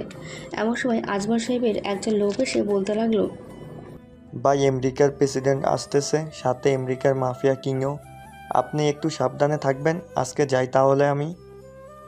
এ বলে আজমলের লোক চলে গেল। এদিকে আজমল সাহেব চিন্তায় পড়ে গেল। এখন তারা দেশটা আসতেছে কেন, কী উদ্দেশ্যে নিয়ে দেশে আসছে, এসব ভাবতেছে। এমন সময় গাঙ্গুলি বলতে লাগলো, আরে আজমল, কী সব চিন্তা মাথায় নিয়ে ঘুরতেছিস? ওরা আমাদের কিছুই করতে পারবে না। জানিসই তো আমরা কার পরে চলি, যে কে মাফিয়া কিংয়ের হয়ে কাজ করি এখন। ওরা কিছুই করতে পারবে না আমাদের। ধরে নিলাম কিছুই করবে না, তবে আমাদের বসকে যদি এই কথা জানানো হয়, বুঝতে পারছিস কি হতে পারে? আমাদের বসই কিন্তু তার সাথে জড়িত আছে। এসব নিয়ে তোকে চিন্তা করতে হবে না, আমি দেখে নেব নে। চল এখন একটু অফিসে যাই, কাজ আছে অনেক, অফিসে কাজ করতে হবে। এই বলে গাঙ্গুলি আর আজমল চলে গেল তাদের অফিসে, কাজ করতে লাগলো। অন্যদিকে মেঘের পুরো টিম বাংলাদেশ বিমানবন্দরে এসে নামতেই মেঘের লোকেরা সবাইকে নিয়ে চলে গেল তাদের ডেরায়। ভাই আপনারা থাকেন, আমি আসতেছি। বাজার থেকে আপনাদের জন্য বিরিয়ানি নিয়ে আসি, আপনারা তো কোনো কিছুই খান নাই। এখন আর কিছু আনতে হবে না, আম্মু খাবার রান্না করেছে। একটু পর বাসায় যাব সবাইকে নিয়ে। আমার এই চেহারা দেখে আম্মু আমাকে চিনবে নাকি এটাই ভাবছি। এটা নিয়ে চিন্তা করবেন না, দেখবেন ঠিকই চিনে ফেলবে। মা সব কিছু চেনে, তার ছেলে যদি কাছে থাকে এটা মা অনুভব করতে পারে। রে, আচ্ছা তুই গাঙ্গুলি আর আজমালের খবরটা দিয়ে দেখ তো ওরা কোথায় আছে। আর গতকাল নাকি ওর বাড়িতে পার্টি গিয়েছে, সকল কিছুর খবর নিয়ে আমাকে জানাবি আজকে রাতের ভিতরে। আর পার্টিটা কিসের জন্য হয়েছে এটাও জেনে আসবি। ভাই সকল খবর আপনার লোকেরা এনে রেখেছে আগেই, আমি তাদের বলে রেখেছি সব কিছু, যাতে আপনি যাওয়ার সাথে সাথে আপনাকে সকল কিছু বলতে পারে। কই রে, তোরা সকল ইনফরমেশন ভাইকে দে। মেঘের 3-4 খবরই সকল কিছু খবর দিয়ে দিল। মেঘ কিছুক্ষণ চুপ থেকে বলতে লাগলো, শুন, তোরা এসআইকে খবর দে আর সকল টিভি চ্যানেলকে ওই জায়গায় আজকে রাত 12টায় থাকতে বলবি। আজকে রাতে আজমল আর গাঙ্গুলির জ্যান্ত কবর হবে আজকে ওইখানে। ভাই আজকে কিছু কইরেন না, আজকে ওদের কিছু করলে পরে ওদের বাকি লোকেরা সামনে আসবে না। আপনি এক কাজ করেন, এসআইকে ডেকে আবার বলেন যে টিভি চ্যানেলে বলে দিতে মেঘ চৌধুরী মারা গেছে। এটা সত্যি প্রমাণিত হয়েছে, তাহলে দেখবেন দেশের অবস্থা কি হয়। আবার সকল মাফিয়ার লোকেরা বাইরে বেরিয়ে যাবে, তখন সবগুলোকে ধরে নিয়ে জ্যান্ত কবর দেব। ঠিক আছে, তাই হবে। এই গাড়ি বের কর। রাজ, তুই এসআইকে বলে দে যে আমাদের বাসায় চলে যাওয়ার জন্য। আমি এখনই আমাদের বাসায় যাব। ওকে ভাই, আপনি গাড়িতে গিয়ে বসেন, আমি আসতেছি এক্ষুনি। আর এই জ্যাকেটটা পরে নেন, আপনার কিছুটা সেফটি প্রয়োজন। মেঘ গাড়িতে গিয়ে বসে পড়ল। কিছুক্ষণ পর রাজ ড্রাইভ করে মেঘকে নিয়ে চৌধুরী বাড়িতে চলে আসলো। কলিং বেল দিতেই কাজের লোক এসে দরজা খুলে দিল। সবাই বাড়ির ভেতরে ঢুকতেই দেখতে পেল চৌধুরী সাহেব বসে বসে টিভি দেখতেছে, আর চৌধুরী সাহেবের স্ত্রী রান্না করছে। আব্বু কেমন আছো? মেঘের মুখ থেকে আব্বু ডাক শুনে চৌধুরী সাহেব পেছনে তাকালো। তাকিয়ে দেখে মেঘের সকল লোক দাঁড়িয়ে আছে, কিন্তু মেঘ নেই। থাকবে বা কী করে, তার আগের চেহারাটা তো নেই, আর এখানে নেই। রাজ, আমার ছেলের ডাক শুনলাম মাত্র। আমার ছেলে কোথায় আছে বল?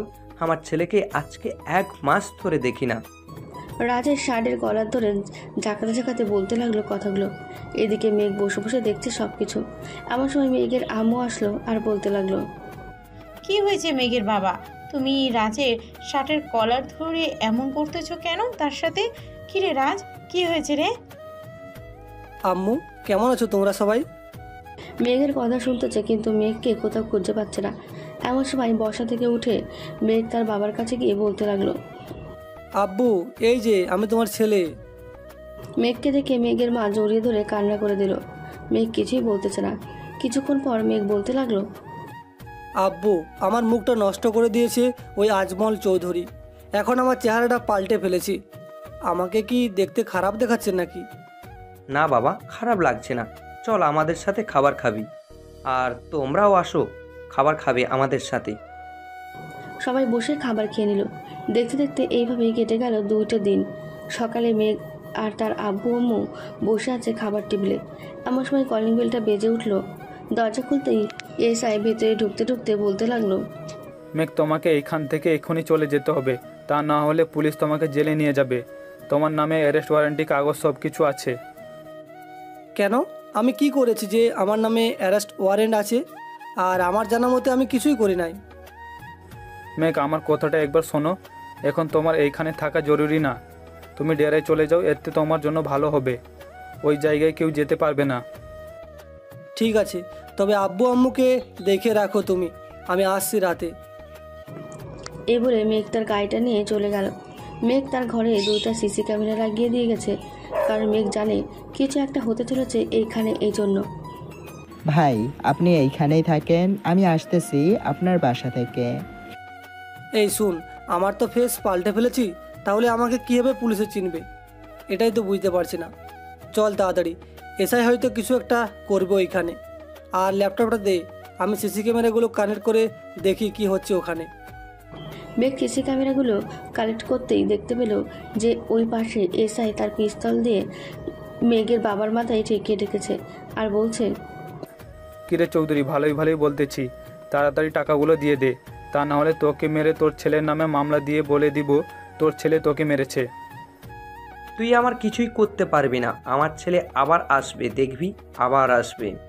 এটা বলতেই মেঘ তার ঘরে প্রবেশ করলো।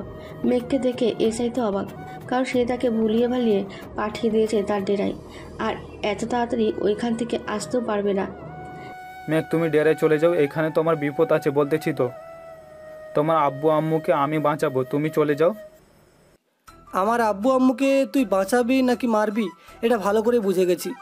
আমার আব্বু আম্মুকে যদি বাঁচানোই ছিল তাহলে তো আর আমার আব্বু আম্মুর মাথায় পিস্তল ঠেকিয়ে রাখতি না, কুত্তার বাচ্চা। এই বলে মেঘ সজোরে এসআইয়ের বুকে দিল এক লাথি। এসআই 3 হাত দূরে গিয়ে বলল। মেঘ এসআইয়ের কপালে বন্দুক ঠেকিয়ে বলতে লাগলো, তোর আসল পরিচয় কি সত্যি করে বল, তা নাহলে তোকে মেরে ফেলবো। এই রাজ, এই শালার আসল পরিচয় বের করতো। ভাই এই শালা হচ্ছে আজমল সাহেবের ছেলে, ওরা সবাই আমাদের টাকার উপরে লোভ জেগেছে, এর জন্য এইসব করতেছে। ও আচ্ছা, যাক, তোকে যখন পেয়েছি তোর বাবাকেও আনতেছে এইখানে। রাজ দেখ তো, এই শালার ট্রেনিং নিয়ে কি পুলিশ হয়েছে নাকি ঘুষ দিয়ে পুলিশ হয়েছে। ভাই এই শালা তো অনেক বড় গুটি চাল চেলেছে। এই থানার এসআই হচ্ছে অন্যজন, তাকে এই থানা থেকে সরিয়ে দিয়ে সে নিজে এসআই হয়ে গেছে। এই দেখেন সকল ডিটেলস। এই কুত্তার বাচ্চা, তোর বাপকে ফোন দে, তাড়াতাড়ি দিয়ে বল যে এখানে আসার জন্য, তা না হলে তোকে এখানে মেরে তোর বাড়ির সামনে ঝুলিয়ে রেখে আসবো, মনে থাকে যেন। প্লিজ মেঘ, আমাকে ছেড়ে দে, এর জন্য যা চাইবি তাই দিব আমি। আমাকে ছেড়ে দিয়ে আমার বাবাকে ধর, তোর সাথে তো আমার কোনো শত্রুতা নেই। কুত্তার লেজ তো দেখি অন্যদিকে নাচে রে, তাকে ছেড়ে দিয়ে নাকি তার বাবাকে ধরতাম। আরে তোর বাবাকেও ধরবো আর তোকেও মারবো, তোদের সাথে আমার অনেক দিনের পুরনো হিসাব আছে। এই বলে মেঘ ফোন দিল আজমল সাহেবকে। কিছুক্ষণ রিং হওয়ার পর ওই পাশ থেকে বলতে লাগলো আজমল সাহেব, কি হয়েছে রে, এত ফোন দিতেছিস কেন? তুই জানিস না আমি কাজে আছি? তোকে একদিন বলে দিয়েছি যে তুই কাজের সময় ফোন দিয়ে ডিস্টার্ব করবি না, তবুও করিস। এই কুত্তার বাচ্চা, তোর ছেলের লাশ নিয়ে যা, আমার বাড়ি কিন্তু আর একা আসিস না, যত তোর ছেলেপেলে আছে তাদেরকে সাথে নিয়ে আসবি, এই বলে দিলাম, তা না হলে তোদের খবর আছে। মেঘ তোকে আমি ছাড়বো না, আমি আসতেছি এখনই। এই গাঙ্গুলি চল আজকে কুত্তার বাচ্চাটাকে মেরে তার বাবার সামনে রেখে আসবো। সে আমার ছেলেকে মেরেছে, তার কত বড় কলিজা। এই বলে মেঘ তার ফোনটা কেটে এসআইকে চেয়ারের সাথে বেঁধে মুখে টেপ লাগিয়ে রাখলো। কিছুক্ষণ পর কয়েকটা গাড়ির শব্দ শুনতে পেল সবাই। কলিং বেল বাজতেই কাজের লোক দরজা খুলে দিল। আজমল সাহেব, গাঙ্গুলি সাহেব আরও অনেকজন লোক নিয়ে সোজা মেঘের রুমে প্রবেশ করলো। সামনে তার ছেলেকে দেখতে পেয়ে বলতে লাগলো, কিরে মেঘ, ভয় পেলি নাকি যে ইঁদুরের মতো গর্তে লুকিয়ে আছিস? বের হ, তোকে দেখি একবার। সেই দিন তো মেরে মাটি চাপা দিয়ে এসেছিলাম, বেঁচে গেলি কি করে চাই বুঝলাম না। আজকে তোকে এমন মার মারবো তোর শরীরে 101 টুকরো বানাবো, এই বলে দিলাম। তাই নাকি রে? তা দেখি কাকে কয় টুকরো বানাতে পারি। রাজ, আমার মেশিনটা নিয়ে আয় তো শালা, শালাকে একটু টাইট দিয়ে দিই। রাজ মেশিন গান নিয়ে এসে মেঘের হাতে দিতেই গাঙ্গুলি আর আজমল সাহেব অবাক হয়ে বলতে লাগলো রাজকে, ভাই আপনি ওনার কথা শুনতেছেন কেন? আপনি না এই পুরো সিটির মাফিয়া কিং, তাহলে আপনি এই শালার কথায় উঠবোস করতেছেন কেন? এটাই বুঝলাম না। শালা আমাদের বসকে কখনোই নিজের চোখে দেখেছিস? আজকে দেখে নে, পরে আর কোনোদিনও দেখতে পারবি না, এই বলে দিলাম। আর গাঙ্গুলি সাহেব, আপনার সাথে তো পরে কথা বলতেছি, আগে আজমল সাহেবকে একটু সাইজ করে নেই, এরপর আপনার কাছে আসতেছি। গাঙ্গুলি সোজা মেঘের পায়ে ধরে কান্না করতে করতে বলতে লাগলো, ভাই প্লিজ আমাকে ছেড়ে দেন, আপনাকে চিনতে ভুল করেছি, প্লিজ ভাই আমাকে ছেড়ে দেন। আর আজমল, কুত্তার বাচ্চা, তোর জন্য আমাকে আজকে মরতে হবে। এই কুত্তার বাচ্চা, তোদের সাথে আরও কে কে আছে সবগুলোকে খবর দে, আমি তোদের সবগুলোকে একসাথে মারবো। আর তোরা যদি একা মরতে চাস তাহলে বলতে পারিস, তোদেরকে আগেই মেরে নি। ভাই আপনি আপনার পিস্তলটা দেন, আমি এখনও ওই শালাকে মেরে ফেলি। আমি চাই না ওর জন্য আমার জীবনটাই এমনি এমনি শেষ করে দেই। এই বলে গাঙ্গুলি সাহেব মেঘের হাত থেকে পিস্তলটা নিয়ে আজমল সাহেবের দিকে তাক করে হাসতে লাগলো আর বলতে লাগলো, কি ভেবেছিস তোরা আমি আমার এতদিনের পুরনো বন্ধুকে মেরে ফেলবো? তা তো কখনোই না, আমি তোকেই মারবো তোর পিস্তল দিয়ে। বলে মেঘকে যে গুলি করতে যাবে এমন সময় মেঘ সরে যেতেই গুলিটায় গিয়ে এসআই মানে আজমল সাহেবের ছেলের শরীরে লাগলো। সাথে সাথে আজমল সাহেব চিৎকার করে বলতে লাগলো, কি করলি এটা? আজকে তুই কি না আমার ছেলেকে মেরে ফেললি, তোকে তো বাঁচতে দেব না। এই বলে যেই পিস্তলটা বের করে গুলি করতে যাবে এমন সময় ঘরের ভিতরে সিআইডি অফিসার বিজয় প্রবেশ করলো। মেঘের কাছে এসে বলতে লাগলো, ধন্যবাদ মেঘ এই দুইটাকে ধরিয়ে দেওয়ার জন্য। আমি জানি আরেকটু দেরি করে আসলে তুমি তাদের মেরেই ফেলতে। আমার কথাটা রাখার জন্য ধন্যবাদ। এই কে কোথায় আছো? এই দুইটাকে ধরে নিয়ে যাও। শুধু আপনার কথায় আমি ওদের বাঁচিয়ে রেখেছি, তা না হলে আরও আগেই মেরে ফেলতাম। তবে আমিও দেখতে চাই ওদের কি শাস্তিটা দেন আপনারা।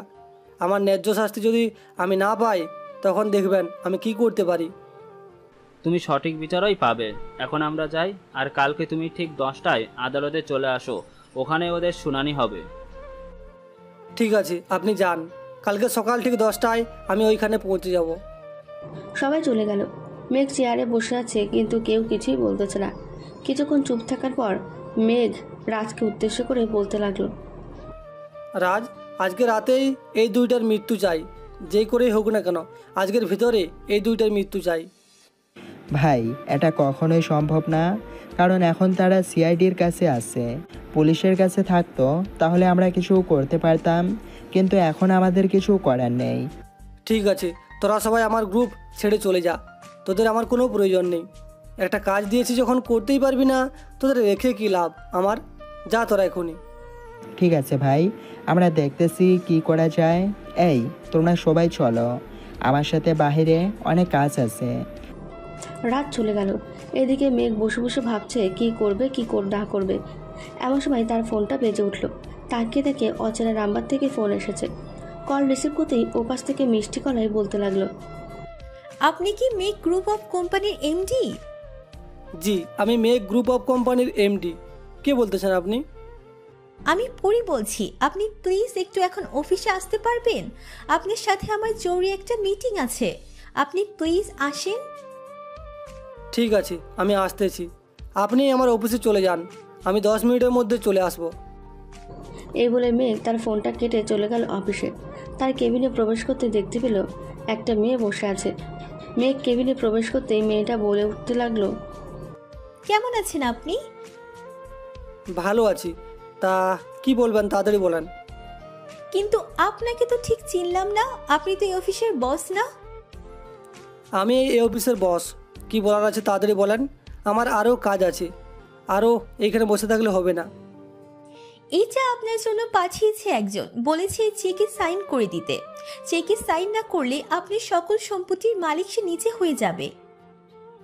চেকটা দেখে টান দিয়ে ছিঁড়ে ফেলে দিল। এটা দেখে পরি কিছুটা অবাক হয়ে মেঘের মুখের দিকে তাকিয়ে বলতে লাগলো, কি ব্যাপার, আপনি ছিঁড়ে ফেলে দিলেন কেন? নাকি আপনি আপনার সকল সম্পত্তির মালিক অন্য কাউকে দিতে চাচ্ছেন? আচ্ছা, আপনাকে পাঠিয়েছে কে সত্যি করে বলেন তো? আর এইটা তো সাদা কাগজ, আমি ভালো করেই জানি এইখানে আমার সাইনটা দিয়ে দিলে বিভিন্ন চেক বইয়ের সাইনটা নকল করে আপনারা টাকা নিয়ে নেবেন। বুঝে যখন গেছেন তাহলে দিয়ে দেন, আমরা যা চাইছি। না দিলে কি করবেন শুনি? আর সত্যি করে বলেন তো আপনাকে পাঠিয়েছে কে? কেউ পাছায় নাই, আমি নিজে এসেছি। আর না দিলে তো এটা দেখেছিনি, এই দিক দিয়ে গুলি করব, ওই দিক দিয়ে বের হয়ে যাবে। তাই নাকি? তা দেখি আমার হাতে একটা গুলি করে দেখান তো, আপনি কতটা পারদর্শী পিস্তল চালাতে পারেন, আমিও দেখতে চাই। পরি কাঁপা কাঁপা হাতে পিস্তলটা নিয়ে মেঘের দিকে তাক করতেই মেঘ পরির হাত ধরে টান দিয়ে তাকে তার কাছে নিয়ে গেল। এই প্রথম মেঘ কোনো মেয়ের শরীরে স্পর্শ করেছে। মেঘ পরির কাছ থেকে পিস্তলটা নিয়ে টেবিলের উপর রেখে একটু রাগি রাগি ভাব নিয়ে বলতে লাগলো, সত্যি করে বলবেন নাকি আমি আপনাকেই গুলি করে মেরে ফেলবো, কোনটা? আসলে আমাকে গাঙ্গুলি সাহেবের ছেলে পাঠিয়েছে, তাকে যদি এই কাজটা না করে দেই তাহলে নিরীহ মানুষদের মেরে ফেলবে, তাই আমি এই কাজটা করতে বাধ্য হয়েছি। আপনি প্লিজ তাদের বাঁচান। তুমি গাঙ্গুলি সাহেবের ছেলেকে ফোন দিয়ে বলে দাও যে সন্ধ্যা 7টার সময় 5 স্টার রেস্টুরেন্টে থাকার জন্য। গাঙ্গুলি সাহেবের ছেলে আমাকে কখনোই দেখে নাই, আর দেখলেও চিনতে পারবেন না। কিন্তু সে তো বলেছে যে তাকে এখনই দিতে হবে, আর না দিলে হাসপাতালের বোমগুলো ফাটিয়ে ফেলবে। কোন হাসপাতালে বম ফিট করে রেখেছি আমাকে একটু বলো তো, আমি আমার লোক দিয়ে এখনই বমগুলো ফিউজ করে দিতেছি। আর কি রয়্যাল হাসপাতালে কয়টা বোম রেখেছে কোনো কিছু বলে নাই। এই ঢাকা শহরের সব থেকে বড় হাসপাতাল হচ্ছে এটা, এখানে ধনী গরিব সবাই আছে। এই দেখেন ফোন দিয়েছে আবার। তুমি বলো তাকে এখনই আসার জন্য, লেকের পাড়ে ওইখানে এটা দিবে বলে দাও। মেঘ গাঙ্গুলির ছেলের নাম্বার দিয়ে রাজকে দিয়ে দিল। কিছুক্ষণ পর মেঘ আর পরি লেকের পাড়ে পৌঁছাতেই দেখতে পেল রাজ গাঙ্গুলির ছেলেকে ধরে রেখেছে। কি রে, তোর বাপকে তো মেরে ফেলেছি, এখন তুই আবার আমার পেছনে লাগছিস? চুপচাপ থাকবি, তা না করে কেন তোদের মৃত্যু ডেকে আনছিস বলতো? দেখ, আমাকে মারিস না, আমি তো সব কিছু করি নাই। আজমল সাহেবের বড় ছেলে আমার ছেলে মেয়ে আর বউকে আটকে রেখে ব্ল্যাকমেল করেছে, এর জন্য আমি এটা করতে বাধ্য হয়েছি। প্লিজ আমাকে মারিস না। সত্যি বলছিস তো? আমার ছেলে মেয়ের কসম, আমি এসব একটা কত মিথ্যা বলি নাই। আমি একটা প্রাইভেট কোম্পানিতে চাকরি করি আর আমার পরিবার থেকে আলাদা থাকি, কারণ আব্বুর এইসব কিছু আমি জেনে গিয়েছিলাম, এর জন্য। ঠিক আছে, আজমল সাহেবের ছেলেকে ফোন দিয়ে বল কাগজ পেয়ে গেছে, কোথায় আসতে হবে ওইটা বলতে বল, এরপর দেখছি কি করা যায়। মেঘের কথা শুনে গাঙ্গুলির ছেলে আজমল সাহেবের বড় ছেলে তারেককে ফোন দিয়ে জিজ্ঞাসা করে ওই লোকেশনে চলে গেল। কিছুক্ষণ পর একটা ছেলে এসে বলতে লাগলো, কি রে, কাগজ এনেছিস? এই নাও কাগজ। আর আমার ছেলে মেয়ে বউ কোথায় আছে তাদের তো দেখতে পাচ্ছি না। ওই তো তাদের ছেলে মেয়ে আর বউকে নিয়ে আসতেছে। ওরা কাছে আসতেই আড়াল থেকে মেঘ বের হয়ে বলতে লাগলো, কি রে শালা, কেমন আছিস? তোকেই তো খুঁজতেছিলাম এতক্ষণ, যাক এখন পেয়ে গেছি। তোর সাথে না হয় একটা মাস্টার মাইন্ড গেম খেলেই যাই। তুই কে রে? যার সাইন নেওয়ার জন্য পাঠিয়েছিলি আমি সেই। তা তোরও তো দেখি তোর বাপের মতো ডানা গজাইছে, আয় তোর ডানাটা ভেঙে দিই। তাই নাকি? আচ্ছা আয় দেখি কে কার ডানা ভাঙে। এই বলে মেঘ তার পিস্তলটা কোমর থেকে বের করে আজমলের বড় ছেলের মাথা বরাবর দিল একটা গুলি করে। সাথে সাথে সেইখানে তার নিথর দেহটা পড়ে গেল। ভাই, আপনার কিছু হয়নি? না, আমার কিছু হয় নাই, তোমরা যেতে পারো এখন। রাজ, ওদের দিয়ে আয়। আর মিস পরি, আপনার সাথে কিছু পার্সোনাল কথা ছিল, যদি শুনতেন তাহলে খুব ভালো হতো। জি বলেন, কি বলবেন? রাজ, তোরা অন্য গাড়ি করে যা, আমি আর পরি এই গাড়ি করে যাচ্ছি। চলেন আপনাকে দিয়ে আসি, আর কথাটাও বলে ফেলা হবে। চলেন। মেঘ আর পরি দুজন গাড়িতে চলে গেল। মেঘ ড্রাইভ করতেছে, এমন সময় পরি বলতে লাগলো, কি জানি বলবেন আমাকে? বলবো তো।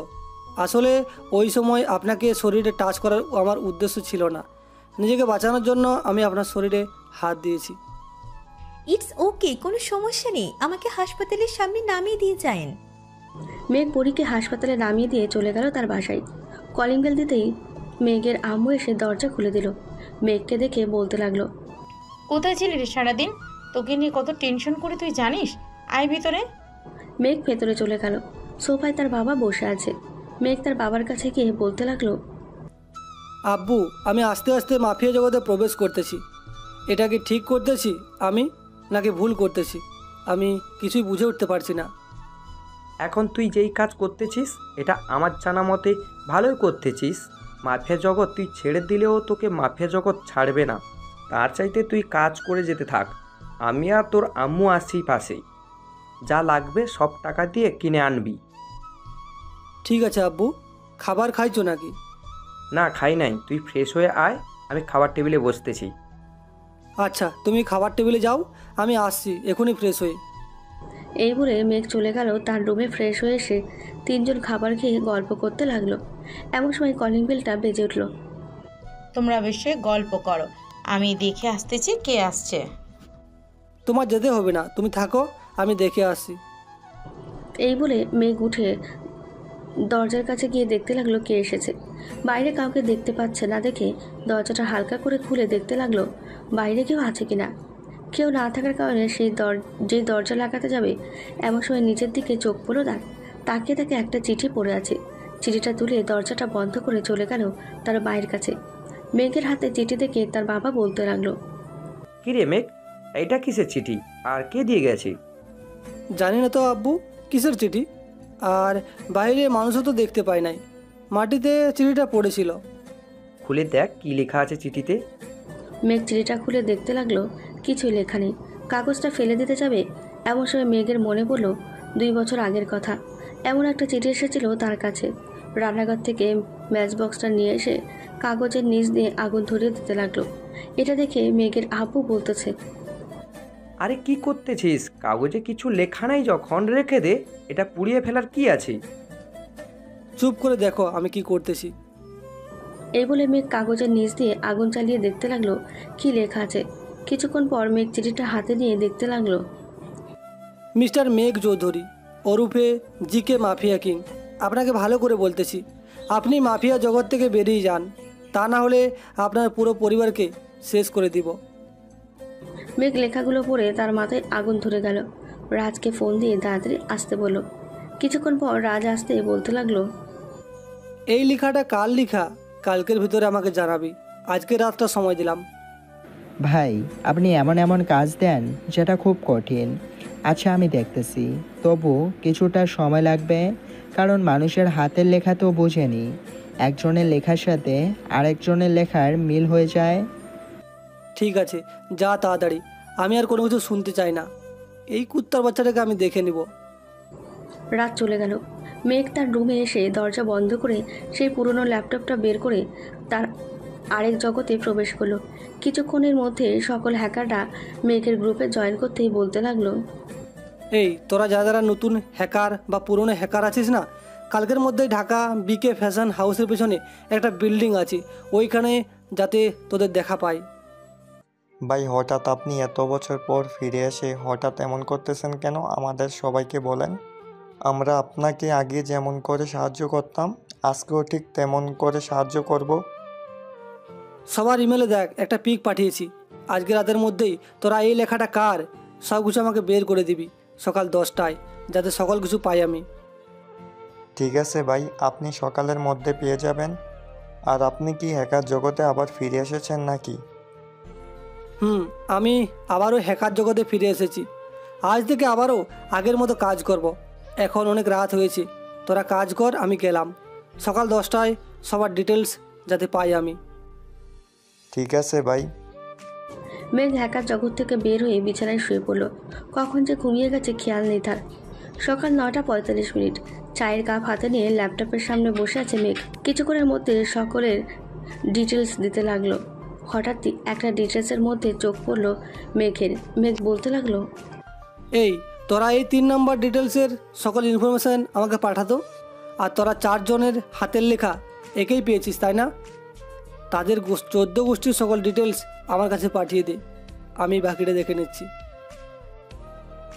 ঠিক আছে ভাই, 10 মিনিটের মধ্যেই সকল কিছু চলে যাবে। আরও কিছু লাগলে বলেন, আমরা করে দিতেছি। কাজটা শেষ করে ঘুমাবো, কালকে অনেক কাজ করেছি। আরে হ্যাঁ বন্ধুরা, প্রথম সিজন আজ এইখানে শেষ করলাম। পরবর্তীতে কী রহস্য রয়েছে সব রহস্যের উদ্ঘাটন হবে দ্বিতীয় সিজনে। পরবর্তী সিজন খুব শীঘ্রই আমাদের চ্যানেলে আপলোড হবে, তো চ্যানেলটা সাবস্ক্রাইব করে আমাদের সাথে থাকবেন। ধন্যবাদ সবাইকে।